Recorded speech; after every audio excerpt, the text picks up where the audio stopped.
ఓం నమః శివాయ. ఓం నమో నారాయణాయ. ఓం శ్రీ కర్మ నరదృష్టి నివారణ కాల భైరవాయ నమో నమః. ఓం సూర్య అరిష్టేతు సంప్రాప్తే సూర్య పూజాంచ కారయేత్ సూర్యధ్యానం ప్రవక్ష్యామి ఆత్మదోషపీడోప ఉపశాంతయే.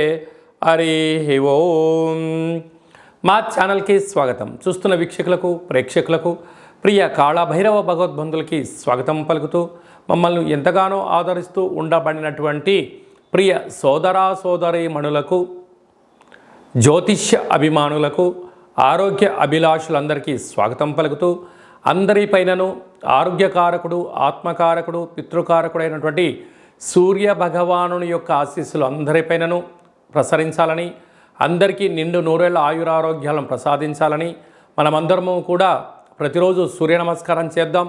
సూర్య నమస్కారాలు చేసుకొని అద్భుతమైన జీవన విధానాన్ని పొందేటువంటి శక్తిని ప్రసాదించాలని సూర్యభగవాన్ని కోరుకుందాం. 15/5/2024 నుండి 14/6/2024 వరకు సంవత్సరం తర్వాత వృషభ రాశిలో రవి సంచార స్థితి జరుగుతుంది. 12 సంవత్సరముల తర్వాత దేవగురు బృహస్పతి అక్కడ సంచారం చేయడం జరుగుతుంది. కనుక రవి చేత గురువు వృషభ రాశిలో సంచారం చేయడం వలన మనకు ముఖ్యమైనటువంటి పండగలు అంటే గృహప్రవేశాలు, భూమి పూజలు, ఉపనయనాలు, దేవతా ప్రతిష్టలు, వివాహాది శుభ కార్యక్రమాలు ఇది సరైన సమయం కాదు అని చెప్పి గమనించాలి.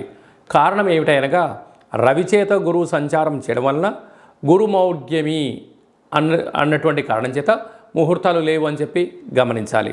కనుక అందరిపైనను సూర్యభగవాన్ యొక్క ఆశీస్సులను కోరుకుందాం. కన్యరాశి వారికి ఏడాది తర్వాత రవి భగవానుడు వృషభ రాశిలో సంచారం చేయడం, 12 సంవత్సరాల తర్వాత దేవగురు బృహస్పతి వృషభ రాశిలో సంచారం చేయడం, ఇరువురి యొక్క కలయిక కారణం వలన కన్యరాశి వారికి 9వ స్థానంలో అనగా భాగ్యస్థానంలో సంచారం చేయనప్పుడు నూతన ప్రయత్నాలు కలిసి రావడం, భార్యాభర్తల మధ్య విభేదాలు ఉండినను వాటిని ఒకరిని ఒకరు గౌరవించుకోగలిగినట్లయితే మంచి కాలం ఉంటుంది. లేకపోతే బంధువులని, మిత్రులని, సన్నిహితులని మీ యొక్క పచ్చటి కాపురంలో వారి దూరి వారి అవసరాన్ని నెరవేర్చుకొని మీ ఇద్దరిని ఎడబాటు చేసే పరిస్థితి, పోలీస్ స్టేషన్లు, గొడవలు, విడాకుల దాకా దారితీసే పరిస్థితి ఉంటుంది. కనుక వీలైనంత వరకు సంసారం గుట్టుగా, వ్యాధి రట్టు అని పెద్దవాళ్ళు చెప్తుంటారు. ఏదైనా ఒక వ్యాధి వచ్చింది, అయ్యా నా పరిస్థితి ఇదని చెప్పి నలుగురితో చెప్తే వారు ఏదో ఒక సలహా ఇచ్చి వైద్యో నారాయణ అరిహి అన్నట్టుగా నలుగురు డాక్టర్ దగ్గరికి వెళ్తే ఎవరో ఒకరు ఆ వ్యాధి నయం చేస్తారు. అదే కుటుంబ పరిస్థితి నలుగురి దగ్గరికి వెళ్ళిందనుకోండి, ఇంటిలో ఉండాల్సినటువంటి వ్యవహారం వీధిలోకి ఎక్కి నవ్వుల పాలవడమే జరుగుతుంటుంది. కనుక కన్యరాశి జాతకులు చాలా జాగ్రత్తగా ఉండండి, మౌనంగా ఉండండి. ప్రేమికులు, భార్యాభర్తలు, పార్ట్నర్షిప్ వ్యవహార కార్యక్రమాలు అర్థమైతే మాట్లాడండి, లేకపోతే తెలుసుకొని చర్చించే ప్రయత్నం చేయండి. అన్నింటా విజయం మీ సొంతం అవుతుంది. ఇలాంటి కాల సమయంలో ఏం చేయాలో అర్థం కాదు, పరిస్థితులు భిన్నంగా ఉన్నాయి అని మీరు ఎప్పుడైతే అనుకుంటున్నారో, మీరు ఎంత బరువు అయితే ఉంటారో అంత బరువు కలిగినటువంటి పసుపును శక్తి కలిగితే కుదరలేదు గోధుమలను తులాభారంగా చేసి ప్రవహించే నీటిలో పక్షులకు వేయడం వలన, పావురాలకు వేయడం వలన, గోమాతకు ఏర్పాటు చేయడం వలన ఆ యొక్క దృష్టి దోషాలను తొలగిపోయి మళ్ళీ అందరి మధ్య సఖ్యత పెరిగి సకుటుంబ సపరివార సమేతంగా ఆధ్యాత్మికమైన చింతన, తీర్థయాత్రలు చేస్తూ జీవితం ఆనందమయం, సుఖమయం చేసుకోగలరు అని చెప్పి చిన్న విన్నపం. సూర్యభగవానుడు ఏడాది తర్వాత వృషభ రాశిలో సంచారం చేసినప్పుడు సూర్యుడి యొక్క ఆశీస్సులు మనం పొందడానికి మనం ఏం చేయగలగాలి అన్నట్లయితే, ప్రతిరోజు మనము సూర్యోదయపు పూర్వమే నిద్రలేవడం, ప్రతి ఆదివారం పూట ఉదయం 6 గంటల నుండి 7 గంటల వరకు రవిహోర జరుగుతూ ఉంటుంది. కనుక వీలైనంత వరకు సూర్య నమస్కారాలు, నదీ స్నానాలు, సూర్యభగవానునికి అర్ఘ్యం వదిలిపెట్టడము, సూర్య గాయత్రి మంత్రాన్ని జపింప చేసుకోవడం వలన ఆయురారోగ్యాలు ప్రసాదించడం జరుగుతుంది. అలాగనే గోధుమలతో కూడుకున్న ఆహారాలను సూర్యభగవానికి నైవేద్యంగా ఏర్పాటు చేయడం, చీమలకు, పశుపక్షాదులకు, వీలైతే గోమాతకు, లేకపోతే బ్రాహ్మణుడికి దానం చేయడం, గోధుమలతో మహాదేవుడికి రుద్రాభిషేకం చేయడము, ఈ యొక్క గోధుమలను బ్రాహ్మణుడికి దానం ఇవ్వడం వలన ఆయురారోగ్య స్థితి కలుగుతుంది అని చెప్పి గమనించాలి.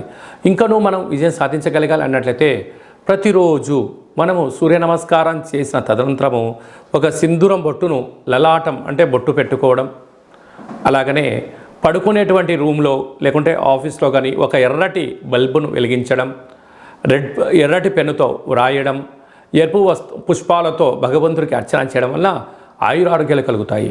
అలాగా వీలున్నప్పుడల్లా కూడా ఓం హ్రాం హ్రీం హ్రౌం సహ సూర్యాయ నమః అనే మంత్రాన్ని ఉచ్చరింపచేయడం వల్ల ఆయురారోగ్యాలు కలుగుతాయి. సూర్య భగవాను నుండి మనకు వచ్చేటువంటి ఉచితంగా వచ్చేటువంటి డి విటమిన్ శక్తి కూడా మనకు కలుగుతుంది. మంత్రం వలన ప్రశాంతత, ప్రశాంతత వలన ఆరోగ్యము, ఆరోగ్యం వలన మనశ్శాంతి, మనశ్శాంతి వలన మనం తిన్నటువంటి ఆహారము ఒంటికి పట్టడం, మంచి సకాలంలో నిద్ర, సకాలంలో ఆసనాలు వేయడం వల్ల ఆరోగ్య పరిస్థితి అద్భుతంగా ఉంటుందని చెప్పి గమనించాలి. ఇంకనూ మనం విజయం సాధించగలగాలి అన్నట్లయితే ఈ యొక్క పాత్ర కంచు పాత్ర అంటారు. అనగా కాళభైరవ స్వామి వారి యొక్క స్వర్ణ ఆకర్షణ, కర్మ నివారణ, అక్షయ పాత్ర అంటారు. ఈ యొక్క పాత్రలో 12 రాసులను అచ్చు వేయడం జరుగుతుంటుంది. ప్రతిరోజు ఉదయం లేక సాయం సంధ్యాకాల సమయంలో మన పూజామందిరంలో పూజ చేసుకున్న తదనంతరము అగరబత్తులు వెలిగించి ఈ యొక్క పాత్ర చుట్టూ తిప్పి మనసులో మీరు 3 సార్లు కర్మ నివారణ కాళభైరవాయ నమః అనే మంత్రాన్ని చెప్పుకొని మన మనసులో ఏదైతే ఉంటుందో కోరిక కోరుకొని ఇలా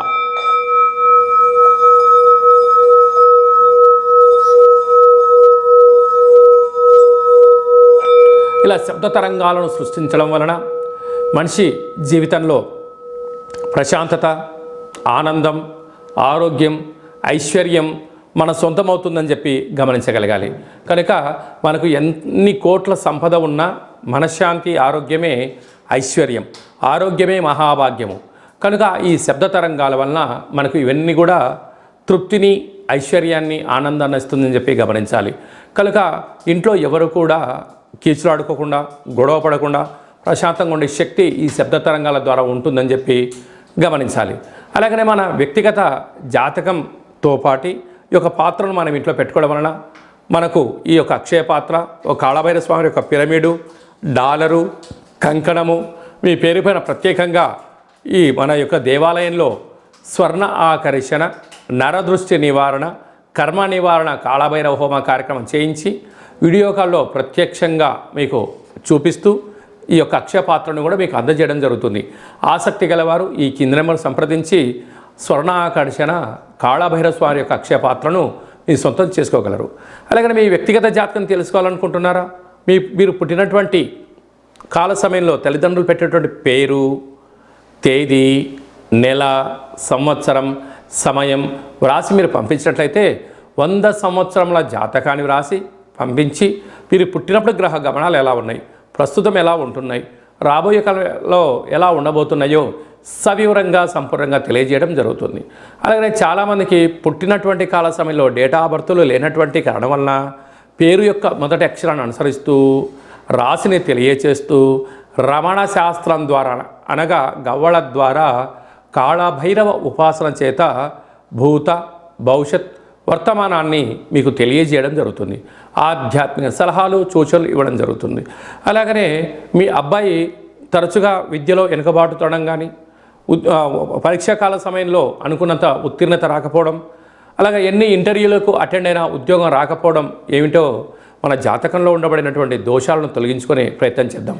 కనుక మీ అబ్బాయికి కానీ అమ్మాయికి కానీ వివాహం అవ్వడం లేదా, జాతకంలో ఎలాంటి యోగాలు ఉన్నాయి, ఎలాంటి దోషాలు ఉన్నాయో కూడా వాటిని మీకు తెలియచేస్తూ మీరు మన యొక్క దేవాలయంలో జాతకం చెప్పించుకున్న వాళ్ళందరికీ కూడా కాళభైరవ హోమ కార్యక్రమాలు చేసినప్పుడు మీకు వాట్సాప్ కాల్ ద్వారా మీకు పూజ చూపించి మీ పేరు పైన ఒక సౌభాగ్య ముడుపు, కూష్మాండ దీపాన్ని, హోమ కార్యక్రమాన్ని చేయించడం కూడా జరుగుతుందని చెప్పి గమనించాలి.